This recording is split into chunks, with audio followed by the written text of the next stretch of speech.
नमस्कार साथियों, स्वागत है आपका दृष्टि आईएएस के इकोनॉमी दिस वीक प्रोग्राम में। इस प्रोग्राम में हम पिछले एक सप्ताह की सभी महत्वपूर्ण खबरों पर आपके साथ विस्तार से बात करने का प्रयास करते हैं ताकि इन खबरों से संबंधित आपकी एक व्यापक समझ का निर्माण किया जा सके, जिस समझ का प्रयोग आप अपनी प्रारंभिक परीक्षा और मुख्य परीक्षा दोनों ही स्तरों पर कर सके, अपनी परीक्षा को क्वालिफाई करने की अपनी संभावनाओं को बढ़ा सके।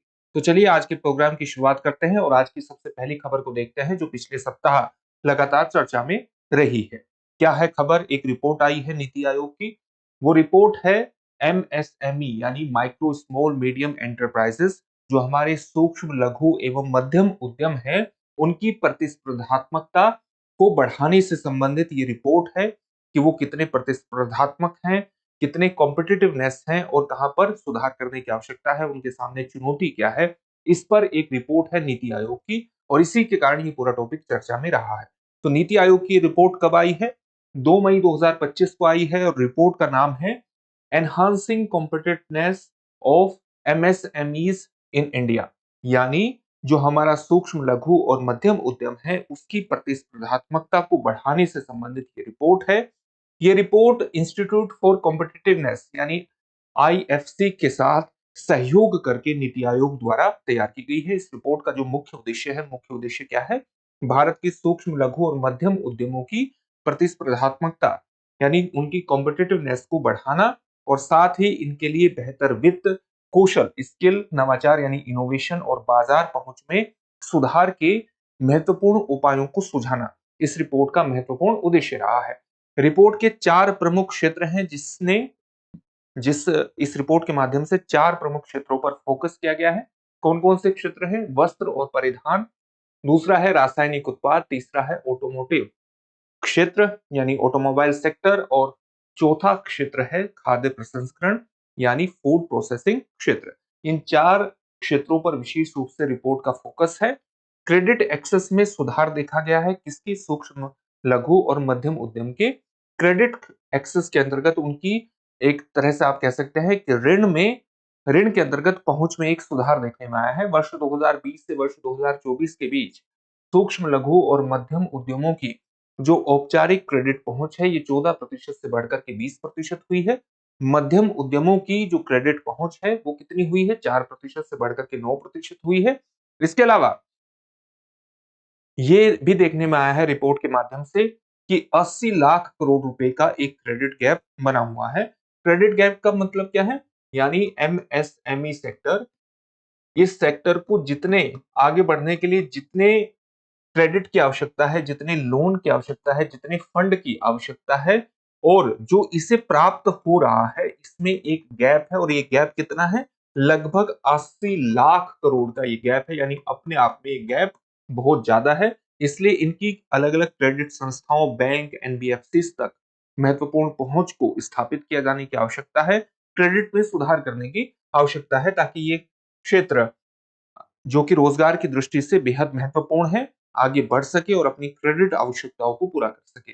कौशल की कमी यानी स्किल्स में कमी एक प्रमुख चुनौती इस क्षेत्र के सामने बनी हुई है। ये भी रिपोर्ट में हमारे सामने आता है। अधिकांश कार्यबल के पास औपचारिक तकनीकी यानी आप कह सकते हैं कि औपचारिक रूप से एक ये हो गया कि किसी एक संस्थागत इंस्टीट्यूशन से कोई नहीं आया है किसी प्रकार का प्रशिक्षण लेकर के, तो औपचारिक तकनीकी और व्यावसायिक प्रशिक्षण इनके पास नहीं है। यानी एक प्रकार का जो प्रोफेशनल प्रशिक्षण होना चाहिए, ट्रेनिंग होनी चाहिए, वो इनके पास नहीं है। यानी इन क्षेत्रों में कौशल की कमी, स्किल्स की कमी देखने को मिलती है। साथ ही ये जो पूरा क्षेत्र है, ये रिसर्च एंड डेवलपमेंट, अनुसंधान और विकास के क्षेत्रों में गुणवत्ता सुधार के अंतर्गत और इनोवेशन के अंतर्गत, नवाचार के अंतर्गत बेहद कम निवेश करता है और इस निवेश के कारण भी इन क्षेत्रों में इसके आगे बढ़ने की संभावनाएं सीमित हो जाती हैं, जो इसके दीर्घकालिक बेहतर सुधार में एक सीमा स्थापित करती है। इसके अलावा इस सेक्टर के सामने कुछ तकनीकी अवरोध भी हैं, कुछ टेक्निकल अवरोध हैं। उसमें किस तरह की समस्याएं हैं? जैसे बिजली आपूर्ति लगातार नहीं हो पाती, इससे प्रोडक्शन में व्यवधान पैदा होता है। इंटरनेट कनेक्टिविटी भी उस स्तर पर नहीं है। सभी क्षेत्र, सभी एमएसएमई सेक्टर ब्रॉडबैंड कनेक्टिविटी से नहीं जुड़े हैं। इसके कारण जो स्थान मार्केट प्लेस या आप कह सकते हैं कि डिजिटल मार्केटिंग के क्षेत्र में जो स्थान एमएसएमई सेक्टर का होना चाहिए, छोटे-छोटे स्टार्टअप्स का होना चाहिए, वो नहीं हो पाता है डिजिटल कनेक्टिविटी या इंटरनेट कनेक्टिविटी के अभाव के कारण। साथ ही अलग-अलग क्षेत्रों में उच्च लागत भी तकनीकी अपनाने में एक बाधक है। यानी एमएसएमई सेक्टर को अपने कच्चे माल से लेकर के परिवहन तक और किसी प्रोडक्ट के निर्माण में कई प्रकार के उच्च लागत का सामना करना पड़ता है, जिससे और पहले ही इनकी क्रेडिट तक पहुंच बेहद सीमित है, तो एक टेक्निकल समस्या इस प्रकार की भी इनके सामने उपस्थित हो जाती है। राज्य सरकार की योजनाओं के बारे में इनकी कम जानकारी भी वस्तुतः इनके पिछड़ेपन का एक कारण है और जिससे इनकी राज्य सरकार द्वारा जो महत्वपूर्ण योजनाएं एमएसएमई सेक्टर के लिए चलाई जाती हैं, उस तक इनकी पहुंच स्थापित नहीं हो पाती क्योंकि जानकारी ही अधिकांश क्षेत्र को या स्टार्टअप्स को इसके बारे में नहीं होती। एक समराइज करके देख लेते हैं कि इस सेक्टर के सामने किस प्रकार की चुनौतियां हैं। तो एमएसएमई सेक्टर हमारे लिए विशेष रूप से महत्वपूर्ण इसलिए है क्योंकि ये भारत में छोटी-छोटी आर्थिक गतिविधियों को बढ़ाने के अंतर्गत विशिष्ट महत्व रखता है और भारत में रोजगार उत्पन्न करने, रोजगार प्रदान करने में इसकी विशिष्ट भूमिका है, आर्थिक समृद्धि में भी महत्वपूर्ण भूमिका निभाता है और इसके लिए इनोवेशन भी महत्वपूर्ण है। कई स्टार्टअप हमारे यहाँ ऐसे हैं जिन्होंने बहुत अच्छे इनोवेशन किए हैं, लेकिन अगर हम व्यापक स्तर पर देखें तो इनोवेशन का एक अभाव एमएसएमई सेक्टर में देखने को मिलता है। मुख्य चुनौतियां क्या है? औपचारिक वित्त तक सीमित पहुंच है, यानी अलग-अलग बैंकों या एनबीएफसीज या अलग जो हमारे संस्थागत ढांचा है, उस तक एक ऋण उसके माध्यम से प्राप्त करना इनकी उस तक एक कम पहुंच है। इसके अलावा कौशल और प्रशिक्षण की भी कमी इस क्षेत्र में रहने वाले लोगों के पास है। उनको बेहतर एक प्रकार से स्किल सेट नहीं है और बेहतर प्रशिक्षण प्राप्त नहीं हो पाता है। इनके द्वारा पुरानी तकनीक का इस्तेमाल होता है। इसके अलावा डिजिटल स्तर पर जो ब्रांडिंग की जानी चाहिए एमएसएमईज द्वारा, वो ब्रांडिंग भी नहीं हो पाती है। राज्य और राष्ट्रीय नीतियों के प्रति जागरूकता की कमी है। वैश्विक मूल्य श्रृंखलाओं में सीमित समावेशन है। यानी ये जो वैश्विक मूल्य श्रृंखला में जिस प्रकार का जुड़ाव इनका होना चाहिए, उस प्रकार का जुड़ाव इनका नहीं है और ये भी एक महत्वपूर्ण सीमा इनके अंतर्गत स्थापित कर देते हैं। नीति आयोग ने इन सभी समस्याओं को सुलझाने के अंतर्गत किस प्रकार की सिफारिश अपनी रिपोर्ट में की है, इसको जान लेते हैं। जैसे नीति आयोग का कहना है कि एक जो पूरा ट्रस्ट सिस्टम हमने बनाया गया है, जो हमने एक इस क्षेत्र के विकास का महत्वपूर्ण ट्रस्ट, फंडिंग ट्रस्ट आप कह सकते हैं, वो बनाया है एमएस यानी मीडियम एंड स्मॉल एंटरप्राइजेस के लिए, जो कि एक महत्वपूर्ण पहल है। किसकी पहल है? भारत सरकार और सिडबी की, small industries development bank of India, SIDBI की एक महत्वपूर्ण पहल है और जिसको हम जानते हैं सीजीटी एमएससी। इसका पुनर्गठन करने की आवश्यकता है और बेहतर संस्थागत समन्वय करने की आवश्यकता है। यानी अलग-अलग संस्थाओं को, चाहे वो ऋण प्रदान करने से संबंधित है या अन्य प्रकार की सहायता प्रदान करने से संबंधित है। राज्य सरकार अगर कोई योजना चलाती है तो वो संस्था स्थापित करती है और उस तक भी एमएसएमई सेक्टर का एक जुड़ाव स्थापित करने की आवश्यकता है, जिससे संस्थागत जुड़ाव हो और एमएसएमई सेक्टर को आगे बढ़ाने में एक सफलता हासिल की जा सके, उनके सामने जो चुनौतियां हैं उसका समाधान किया जा सके। इसी प्रकार से कुछ टेक्निकल उन्नयन करने की आवश्यकता है, एडवांसमेंट करने की आवश्यकता है, आगे बढ़ने की आवश्यकता है। जो टेक्निकल जहां भी कमी है, अगर किसी तकनीकी क्षेत्र में इनको आगे बढ़ना है और उसके लिए इनोवेशन बेहद आवश्यक है। तो इनोवेशन अगर करने हैं तो रिसर्च एंड डेवलपमेंट को बढ़ावा देना पड़ेगा, इसके लिए भी फंडिंग की आवश्यकता होगी। इसके अलावा डिजिटल रूप में एमएसएमई सेक्टर को अपनी ब्रांडिंग की भी आवश्यकता है कि वो अपने प्रोडक्ट की ब्रांडिंग करें और अपने ब्रांड को विकसित करने का प्रयास करें। डिजिटल मार्केटिंग प्रशिक्षण की आवश्यकता है। डिजिटल एक तरह से इंटरनेट पर अपने प्रोडक्ट की किस प्रकार से मार्केटिंग करनी है, उसके संदर्भ में भी प्रशिक्षण देने की आवश्यकता है। लॉजिस्टिक साझेदारियां विकसित करने की आवश्यकता है। अलग-अलग प्रकार के वेयर हाउसेस बने हुए हैं, अलग-अलग प्रकार के डिलीवरी सिस्टम बने हुए हैं, तो उन सभी से संपर्क स्थापित करना और उनका प्रयोग करना, ताकि जो लॉजिस्टिकल लागत है, वो भी एक प्रकार से कम हो जाए और फायदा इनका बढ़े, यानी इनकी बचत ज्यादा हो। इसके अलावा प्रत्यक्ष बाजार प्लेटफॉर्म का भी निर्माण करने की आवश्यकता है। इंटरनेट पर एक सीधे तौर पर एक आप कह सकते हैं डायरेक्ट मार्केट क्रिएट करने की आवश्यकता है, प्लेटफॉर्म क्रिएट करने की आवश्यकता है, ताकि इनके प्रोडक्ट को डिजिटल फॉर्म में कोई भी व्यक्ति एक जगह जाकर के खरीद सके। राज्य स्तरीय नीतियों में सुधार करने की आवश्यकता है। किस प्रकार का सुधार करने की आवश्यकता है?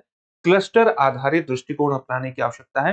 क्लस्टर आधारित दृष्टिकोण स्थान के आधार पर भी अपनाया जा सकता है और किसी विशेष उद्योग को स्थापित करने के अंतर्गत भी अपनाया जा सकता है। यानी कोई स्थान चुना जा सकता है जहां पर सारे एमएसएमई मिलकर के काम करें किसी भी राज्य में या किसी जिले में, और एक उद्योग को भी निर्धारित किया जा सकता है। मान लिया कोई वस्त्र उद्योग है, वस्त्र से जुड़ा हुआ कार्य है या कोई अन्य कार्य है कि ये इस सेक्टर के हमारे जो एमएसएमई है ये केवल वस्त्र उद्योग को लेकर के कुछ इनोवेशन करेंगे।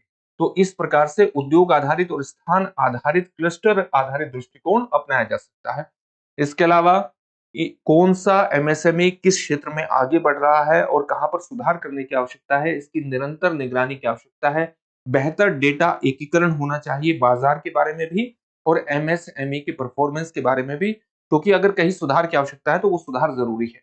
साथ ही सभी स्टेक होल्डर्स की सहभागिता भी जरूरी है। एमएसएमई सेक्टर से जुड़े हुए जितने भी स्टेक होल्डर्स हैं वो आपस में जुड़े, कोऑर्डिनेशन करें और जहां सुधार की आवश्यकता है वहां सुधार करें। पूर्वी और पूर्वोत्तर भारत जैसे संभावनाओं वाले क्षेत्रों में एमएसएमई सेक्टर के विकास को प्रोत्साहन देने की भी आवश्यकता है। ये नीति आयोग की कुछ महत्वपूर्ण सिफारिशें हैं। अब हम एक और खबर पर बात करेंगे जो पिछले सप्ताह लगातार चर्चा में रही, पीएम फसल बीमा योजना। समाचारों में क्यों रही? क्योंकि कृषि मंत्रालय के अनुसार प्रधानमंत्री फसल बीमा योजना और पुनर्गठित मौसम आधारित फसल बीमा योजना के तहत भारत में 97% दावों का निपटान किया जा चुका है।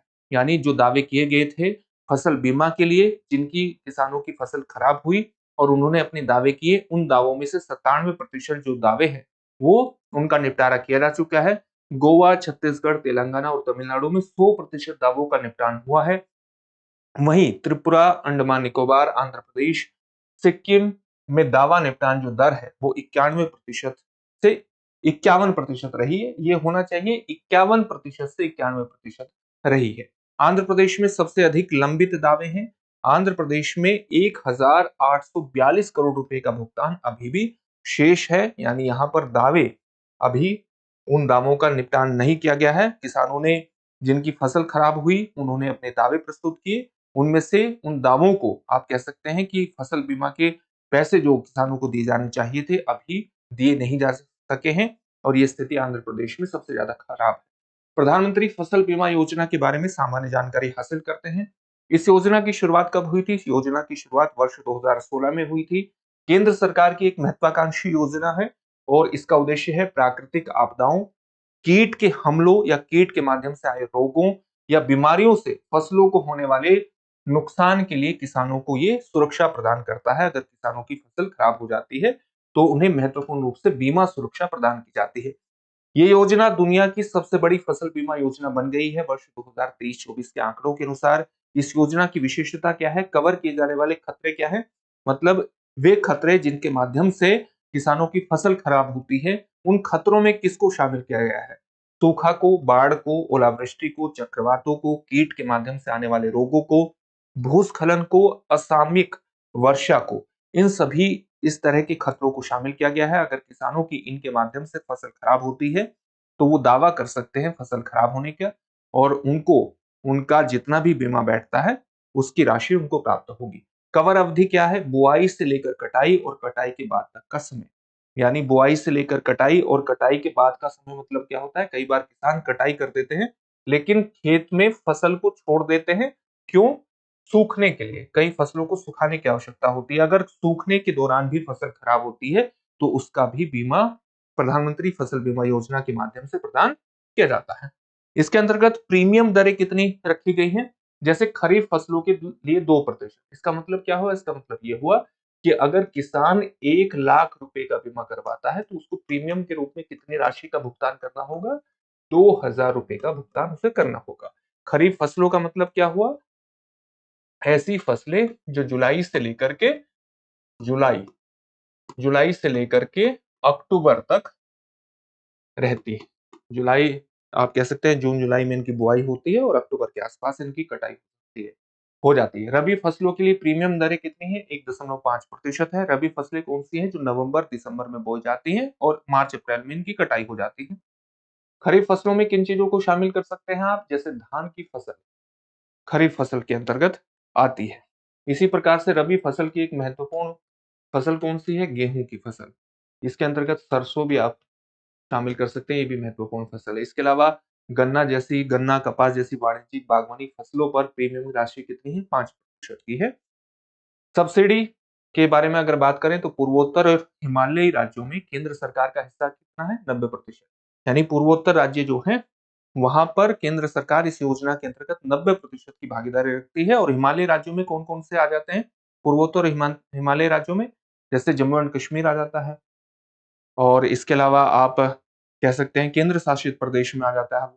इसके अलावा आप हिमाचल प्रदेश उसमें शामिल करते हैं, उत्तराखंड उसमें शामिल करते हैं, सिक्किम उसमें शामिल आ जाता है हो जाता है, असम, मेघालय, त्रिपुरा, मिजोरम, नागालैंड और अरुणाचल प्रदेश इसके अंतर्गत आ जाते हैं, जहां पर केंद्र सरकार की हिस्सेदारी 90% है। अन्य राज्यों में कितनी भागीदारी है? 50-50% की भागीदारी है केंद्र और राज्यों की। तकनीकी एकीकरण की बात करें तो कई तकनीकों का इस्तेमाल किया जाता है फसल की पहचान करने में, कि अगर वास्तव में किसी फसल का नुकसान हुआ है या नहीं हुआ है। इसमें कई तरह की चीजों का इस्तेमाल किया जाता है, जैसे सैटेलाइट इमेजरी और ड्रोन के माध्यम से ये देखा जाता है कि किसानों की फसल वास्तव में खराब हुई या नहीं हुई है। एक चित्र प्राप्त किया जाता है उनकी फसल खराब होने का, उनके क्षेत्रों का। इसी प्रकार से एक ऑनलाइन प्लेटफॉर्म है डिजी क्लेम। इसके माध्यम से अगर किसानों की फसल खराब हुई है तो वो क्लेम कर सकते हैं, दावे कर सकते हैं और उनका निपटान किया जाता है। इसी प्रकार से एक और व्यवस्था है क्रोपिक। ये एक मोबाइल ऐप है, collection of real time observation and photographs of crops. तो इस मोबाइल ऐप के माध्यम से आप क्या करते हैं? आकलन करते हैं फसल का, और फसल जो खराब होती है उसके फोटोग्राफ्स भी होते हैं, उनको अपलोड कर दिया जाता है और उसके माध्यम से पता लगाया जाता है कि वास्तव में किसान को मुआवजा दिया जाना चाहिए, नहीं दिया जाना चाहिए। इसी प्रकार से एक और व्यवस्था है सीसीई एग्री ऐप, यानी क्रॉप कटिंग एक्सपेरिमेंट के दौरान कटाई के आंकड़े इस ऐप में दर्ज कर दिए जाते हैं और डेटा सीधा नेशनल क्रॉप इंश्योरेंस पोर्टल पर जाता है, जिससे फर्जीवाड़े की गुंजाइश जो है ये कम हो जाती है, गुंजाइश कम होती है इससे भी। इसके अलावा winds weather information network and data systems द्वारा भी एक प्रकार से वेदर के बारे में इंफॉर्मेशन प्राप्त की जाती है। और डेटा सिस्टम, ये भी एक डेटा कलेक्शन सिस्टम के रूप में आप इसको कह सकते हैं, कि फसलों के बारे में डेटा को कलेक्ट किया जाता है और वेदर के बारे में भी, मौसम के बारे में भी एक डेटा कलेक्ट हो जाता है इसके माध्यम से। दावा निपटान समय कितना है? प्रधानमंत्री फसल बीमा योजना के अंतर्गत 2 महीने के भीतर दावों का निपटारा किया जाता है, यानी 60 दिनों के भीतर लगभग। एक और योजना है जिसे केंद्र सरकार ने वर्ष 2016 में ही मान्यता दी थी, लेकर के आई थी, वो है पुनर्गठन मौसम आधारित फसल बीमा योजना। इसके अंतर्गत क्या किया जाता है? अगर केवल मौसम के खराब होने के आधार पर ही मुआवजा एक प्रकार से बीमा प्रदान कर दिया जाता है। इसका मतलब क्या हुआ? इसका मतलब यह है कि अगर किसी फसल को पकने के लिए हमें इतनी वर्षा की आवश्यकता है, या किसी फसल को पकने के लिए इतने तापमान की आवश्यकता है और तापमान बेहद ज्यादा बढ़ जाए, तो स्वाभाविक रूप से अंदाजा लग जाता है कि फसल खराब हो गई होगी, और उसी के आधार पर किसानों को मुआवजा प्रदान कर दिया जाता है। ये योजना वर्ष 2016 में शुरू हुई थी और किसानों को मौसम की प्रतिकूलताओं जैसे वर्षा, तापमान, आर्द्रता, हवा की गति से होने वाले संभावित नुकसान से बचाने के लिए इसका इस्तेमाल होता है। एक महत्वपूर्ण बीमा योजना है। योजना फील्ड स्तर पर नुकसान का मूल्यांकन नहीं करती है, बल्कि पूर्व निर्धारित मौसम मानकों के विचलन के आधार पर ही मुआवजा देती है। ये मान लिया जाता है कि इस फसल को पकने के लिए इस क्षेत्र में इतने तापमान की आवश्यकता है, इतनी वर्षा की आवश्यकता है, इतनी आर्द्रता की आवश्यकता है, कई मानक होते हैं, और अगर ये मानक विफल हो जाते हैं, इनमें विचलन आता है, तो उसी के आधार पर मुआवजा प्रदान कर दिया जाता है। अगली खबर हमारी किसान उत्पादक संगठनों से जुड़ी हुई है, समाचारों में इसलिए आया है ये पूरी खबर कि छोटे किसानों को सशक्त करने के लिए भारत में किसान उत्पादक संगठनों का विकास एक महत्वपूर्ण कदम रहा है। किसान उत्पादक संगठन लगभग 2008 के आसपास हमारे देश में उभरने शुरू हुए और वर्तमान में बहुत सैकड़ों की संख्या में किसान उत्पादक संगठन है। सरकार ने इन संगठनों को बढ़ावा देने में काफी निवेश भी किया है, लेकिन इनकी जो प्रगति है वो अपेक्षा से धीमी रही है, और हाल ही में ये मुद्दा बेहद चर्चा का विषय रहा है, और इसी के कारण हम आज किसान उत्पादक संगठनों पर कुछ महत्वपूर्ण रूप से चर्चा करेंगे। तो एफपीओ यानी फार्मर प्रोड्यूसिंग ऑर्गेनाइजेशन, ये एक उत्पादक संगठन है जिसमें सदस्य कौन होता है? किसान होता है। इसका प्रचार प्रसार किसके द्वारा किया जाता है? Small farmers agri business consortium के द्वारा SFAC के द्वारा इसका प्रचार प्रसार किया जाता है। स्थापना कब हुई थी, इसकी शुरुआत कब हुई थी? वर्ष 2008 में हुई थी। महत्वपूर्ण तथ्य है, किसकी सिफारिश पर हुई थी? वाई अलग समिति वर्ष 2002 की सिफारिश के आधार पर इनकी स्थापना शुरू हुई थी। इन जो किसान उत्पादक संगठन हैं, इन्हें कंपनीज एक्ट 2013, सोसाइटीज एक्ट 1860 और या ट्रस्ट एक्ट 1882 के तहत पंजीकृत किया जा सकता है। तो 3 अधिनियमों के तहत ये पंजीकृत होते हैं, रजिस्टर्ड होते हैं। Competitive companies act 2013, societies act 1860 और ट्रस्ट एक्ट 1882। किसान उत्पादक संगठनों का उद्देश्य क्या है? उद्देश्य है भारत में 87% जो किसान हैं वो छोटे और सीमांत किसान हैं, जिनके पास 2 हेक्टेयर से कम भूमि है। तो इनको अगर मिला दिया जाए तो कई प्रकार के संगठन, कई प्रकार के लाभ इनको प्रदान किए जा सकते हैं। इतने छोटे किसान अगर सामूहिक रूप से किसी व्यवस्था में काम करेंगे तो वो ज्यादा लाभ कमा सकते हैं, अकेले अकेले काम करने के बजाय। तो एफपीओस क्या करते हैं? किसान उत्पादक संगठन इनको मिला करके इनकी इनपुट खरीद में सामूहिक सौदेबाजी की इनकी जो ताकत होती है उसको बढ़ा देते हैं। इससे इनकी जो लागत है फसल को खड़ी करने की वो कम हो जाती है। बाजार में बेहतर मूल्य प्राप्ति सुनिश्चित करने का काम भी किसान उत्पादक संगठन करते हैं। लागत घटाने का प्रयास करते हैं, मुनाफा बढ़ाने का प्रयास करते हैं और इनकी वैश्विक बाजारों तक, किसानों की वैश्विक बाजारों तक पहुंच को भी ये स्थापित करने की कोशिश करते हैं। विशेषता क्या होती है? सदस्य आधारित संगठन है। सदस्य कौन होते हैं? किसान होते हैं। लाभ का वितरण सदस्यों में ही होता है। कृषि ही नहीं बल्कि गैर कृषि क्षेत्रों और सिर्फ क्षेत्रों में भी ये संगठन काम करते हैं। उदाहरण के तौर पर आप देख सकते हैं उड़ीसा का कसम संगठन जो है, ये 61 स्पाइस डेवलपमेंट सोसाइटीज के माध्यम से कंदमाल हल्दी को वैश्विक बाजार तक पहुंचाने में इसने सफलता हासिल की है। जैसे नीदरलैंड्स जैसे देशों तक इसने कंदमाल हल्दी को पहुंचाया है। इसी प्रकार से अगर किसान उत्पादक संगठनों की कुछ वैश्विक उदाहरण देखेंगे आप, तो इसमें एक मेक्सिको का संगठन आता है जिसको हम एजिडो सिस्टम के नाम से संबोधित कर सकते हैं। ये सामुदायिक खेती और वैश्विक बाजार पहुंच जैसी स्थितियों में इसने एक सिद्धि हासिल की है और किसानों की एक वैश्विक बाजार तक पहुंच स्थापित करने में इसने सफलता प्राप्त की है।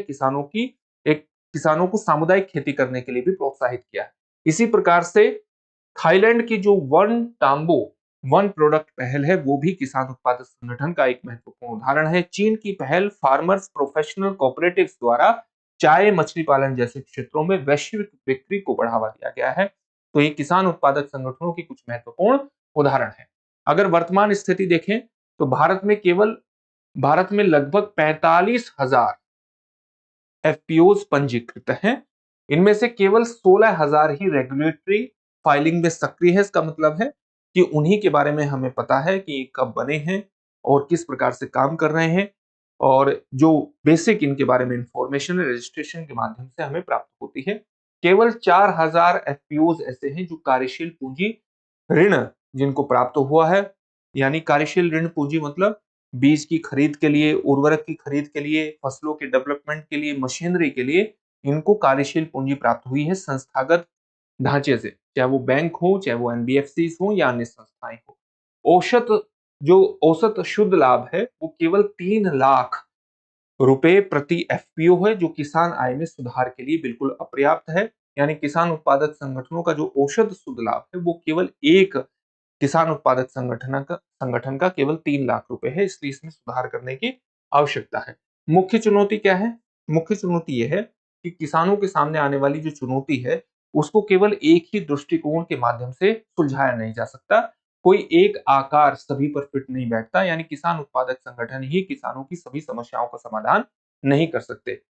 किसानों के सामने कई तरह की समस्याएं हैं। जलवायु जोखिम है, अविकसित ग्रामीण अवसंरचना है, जो न्यूनतम समर्थन मूल्य है उसकी सीमित पहुंच है किसानों की उस तक, जैसी गहरी समस्याएं एफपीओ अकेले नहीं हल कर सकते। बाजार से भी सीमित जुड़ाव है किसानों का। ई नाम यानी इलेक्ट्रॉनिक नेशनल एग्रीकल्चर मार्केट से केवल 3500 एफपीओ जुड़े हैं। संख्या कितनी है? कितने हजार? आप देखिए लगभग 45-40 हजार संख्या है और जुड़े कितने हैं? केवल 3500 जुड़े हैं ई नाम से। और कुल व्यापारिक मूल्य कितना है इनका? 3.19 लाख करोड़ है, जो कि कुल कृषि जीवे का केवल एक छोटा सा हिस्सा है। कुल कृषि जीवे की बात करें तो वो लगभग 50 लाख करोड़ के आसपास बैठेगा। उसका केवल 5-6% ही बैठता है। कम लाभ मार्जिन, इनका मार्जिन जो है वो बेहद कम रहता है, 3 से 6% के छोटे मार्जिन पर ये कार्य करते हैं, जिसमें दीर्घकालिक टिकाऊपन पर एक इनके सवाल उठता है। यानी ये लंबे समय तक बने रहेंगे, एक महत्वपूर्ण सवाल इनके अस्तित्व पर ये उठता है।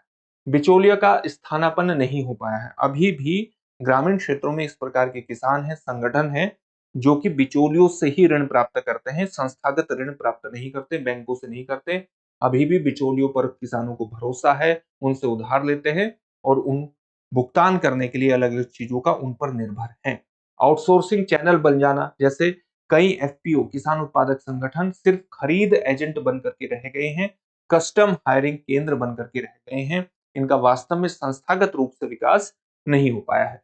सामाजिक पूंजी की कमी भी है। एफपीओस को सफल होने के लिए सामाजिक समर्थन की आवश्यकता है। इनको कुछ समय की भी आवश्यकता है, क्योंकि एकदम से ये सफल नहीं हो पाएंगे। अभी वर्ष 2008 में ही इनकी स्थापना हुई थी, तो कई प्रकार की कमियों को दूर करने की आवश्यकता है, ताकि भविष्य में किसानों के विकास की एक बेहतर पृष्ठभूमि का निर्माण कर सके। अगला टॉपिक देखते हैं, जो कि ऑरेंज इकोनॉमी से जुड़ा हुआ है। ऑरेंज इकोनॉमी चर्चा में इसलिए है क्योंकि हाल ही में प्रधानमंत्री नरेंद्र मोदी ने मुंबई के जियो वर्ल्ड सेंटर में वेव्स 2025 का उद्घाटन किया। वेव्स का मतलब है world audio visual and entertainment summit. उन्होंने भारत को ऑरेंज इकोनॉमी यानी रचनात्मक अर्थव्यवस्था के केंद्र के रूप में स्थापित करने के दृष्टिकोण को भी इस समिट के दौरान अभिव्यक्त किया। इस शिखर सम्मेलन में 100 से अधिक देशों की कलाकार, निवेशक और नीति निर्माता शामिल हुए हैं। ऑरेंज इकोनॉमी का मतलब क्या है? ये एक ऐसी अर्थव्यवस्था को प्रकट करता है, प्रतिबिंबित करता है, जो रचनात्मकता, क्रिएटिविटी, संस्कृति, कल्चर और बौद्धिक संपदा, इंटेलेक्चुअल प्रॉपर्टी पर आधारित होती है। इसमें कला, संगीत, film design, media, gaming, animation, digital सामग्री और अन्य रचनात्मक क्षेत्रों से आय उत्पन्न होती है। सतत विकास लक्ष्यों का समर्थन देने की भी एक क्षमता रखता है इस सेक्टर। भारत की जो क्रिएटिव इकोनॉमी है, ये वर्ष 2023 में लगभग 1900 करोड़ रुपए थी और वर्ष 2026 तक इसके लगभग 3400 करोड़ रुपए तक पहुंचने की उम्मीद है। यानी 18% वार्षिक वृद्धि दर अभी एक तरह से ला सकती है अपने क्षेत्र में। वेव्स 2025 विश्व ऑडियो विजुअल और एंटरटेनमेंट समिट के बारे में कुछ महत्वपूर्ण तथ्यों की बात करें, तो ये वर्ष 2025 का जो समिट था, ये भारत द्वारा आयोजित पहला वैश्विक मीडिया एंड एंटरटेनमेंट समिट है, जो भारत को मीडिया और एंटरटेनमेंट हब बनाने की दिशा में एक बड़ी पहल है। ये शिखर सम्मेलन broadcasting, film, animation, gaming, digital media, AI यानी आर्टिफिशियल इंटेलिजेंस और इंटेलेक्चुअल प्रॉपर्टी पर केंद्रित है। वेव्स बाजार नामक डिजिटल मार्केट प्लेस भी इसमें शामिल है, जो रचनाकारों को वैश्विक खरीदारी और निवेशकों से जोड़ने का प्रयास करता है। इसी के दौरान प्रधानमंत्री नरेंद्र मोदी ने यह भी कहा कि create in India, create for the world. Bharat में सृजन करो, विश्व के लिए सृजन करो का ये बिल्कुल सही समय है। भारत का मीडिया और एंटरटेनमेंट क्षेत्र की बात करें, तो भारत का मीडिया और एंटरटेनमेंट सेक्टर लगभग $28 मिलियन का है और आने वाले समय में इसकी संभावना है $100 मिलियन तक पहुंचने की। इसी के दौरान अडोब के सीईओ ने यह भी बात कही कि भारत अगली पीढ़ी, अगली बड़ी ताकत बनेगा, सॉफ्टवेयर की नहीं बल्कि क्रिएटिविटी के क्षेत्र में भारत एक वैश्विक शक्ति बनने की ताकत रखता है। वेव्स जो है वो भारत की विविध और समृद्ध कहानी कहने की परंपरा को वैश्विक मंच पर लाए जाने का प्रयास है। आप जानते हैं, भारत का आप सिनेमा का उदाहरण ले सकते हैं। भारत का जो सिनेमा है, वो न केवल रशिया में, मध्य एशिया में फेमस है, बल्कि अफ्रीकी देशों, उत्तरी अफ्रीकी देशों में भी काफी फेमस है, काफी प्रसिद्ध है और इसका लाभ हमें उठाना चाहिए। भारत की जो सांस्कृतिक समृद्धि है, भारत की जो संस्कृति है, उसका प्रचार प्रसार करने के अंतर्गत एक वैश्विक मंच के रूप में काम कर सकता है इस प्रकार के वेव्स जैसे समिट। अब हम एक एक प्रश्न देखते हैं इन सभी टॉपिक से संबंधित, जिनके उत्तर आपको कमेंट बॉक्स में कमेंट करके देने हैं। पहला प्रश्न है, भारत में एमएसएमई की प्रतिस्पर्धात्मकता को बढ़ाना रिपोर्ट किस संस्था के द्वारा जारी की गई है? आपके सामने ऑप्शन है। पहला ऑप्शन है भारतीय रिजर्व बैंक, वाणिज्य मंत्रालय। दूसरा ऑप्शन है नीति आयोग। तीसरा ऑप्शन है सूक्ष्म लघु और मध्यम उद्यम मंत्रालय। तीसरा ऑप्शन है। अगला प्रश्न है, प्रधानमंत्री फसल बीमा योजना किस वर्ष शुरू की गई थी? वर्ष 2013, वर्ष 2014, वर्ष 2015 या वर्ष 2016? अगला प्रश्न है, एफपीओ किसान उत्पादक संगठन किस वर्ष अस्तित्व में आए थे? ऑप्शन है 2008, 2012, 2016 या 2020। और अगला प्रश्न है, ऑरेंज इकोनॉमी से क्या तात्पर्य है? पहला ऑप्शन है खनन और खनिज आधारित उद्योगों की अर्थव्यवस्था। दूसरा ऑप्शन है कृषि और खाद्य प्रसंस्करण आधारित आर्थिक गतिविधि। तीसरा ऑप्शन है रचनात्मकता, संस्कृति और बौद्धिक संपदा पर आधारित अर्थव्यवस्था। और चौथा ऑप्शन है ऊर्जा उत्पादन से जुड़ी अर्थव्यवस्था। इन सभी प्रश्नों के उत्तर आपको कमेंट बॉक्स में कमेंट करके जरूर देने हैं। फिर से एक नए सेशन में आपसे मुलाकात होगी। धन्यवाद। डियर व्यूअर्स, अपने एग्जाम की तैयारी को और बेहतर करने के लिए हमारे चैनल को लाइक, शेयर और सब्सक्राइब करना न भूलें।